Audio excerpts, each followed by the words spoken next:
why do we get the messages that we get?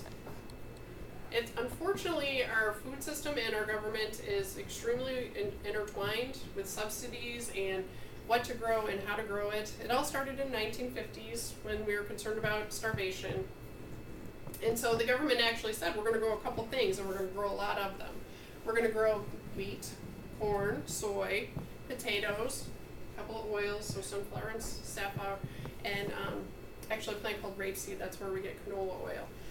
So they grow a lot of this stuff, and that's primarily what we eat. It's not very biodiverse. Okay, there are very few options outside of that. Those things, pieces of those things, are in all of our food.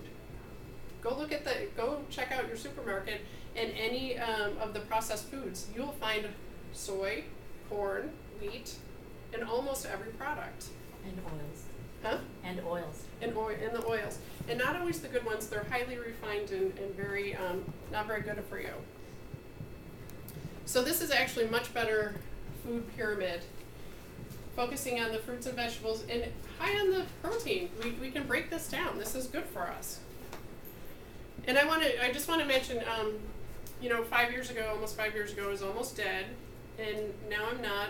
I lost the 35 pounds or 40 pounds that was dogging me. I used to call it my crap fat. Nothing I did would make it go away. And so I go on a gluten-free diet. I lose all that weight. My body heals. I'm able to actually get to the point I was last year and run the 100 Coast and the Portland Marathon. And I can tell when food is an issue for me. So I can tell if I get contaminated with gluten or dairy, which I want to make sure that that does not happen to me, and I'll explain why. So if I get even a breadcrumb will trigger the same autoimmune response for a person with celiac disease sometimes. And for me, that's a probably have medical symptoms last 10 weeks. So that's 2.5 months. So I want to cut those opportunities down to like none.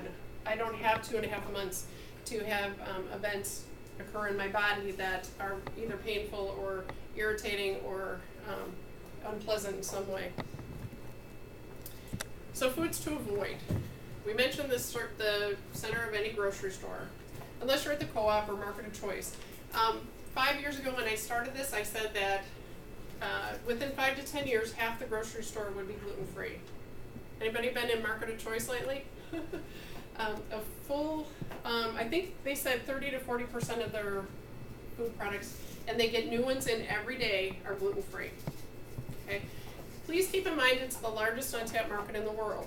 So everybody's jumping on that bandwagon, and there's no regulation about what gluten-free means. So there's a lot of gluten-free products that are actually labeled gluten. There's a lot of products that are labeled gluten-free, but in fact they don't meet any standards. So please be aware of that as you're buying products that are gluten-free. Now the nice thing about the paleo diet is it cuts all that out.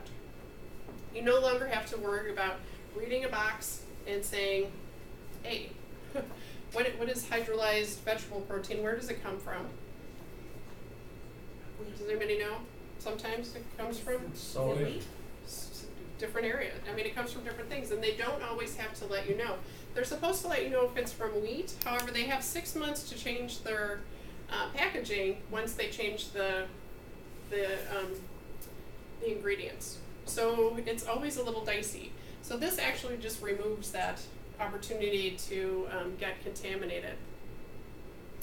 So you're going to remove sugar and high fructose corn syrup, so anything highly processed. Now, if you're going to eat sugar, and a lot of people that are in the weight loss program with the paleo diet, they cut out fruits and vegetables and all sugar.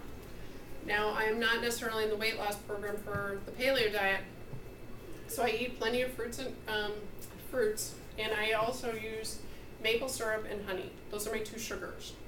Nothing refined, nothing bleached or anything else. I don't get it out of a package.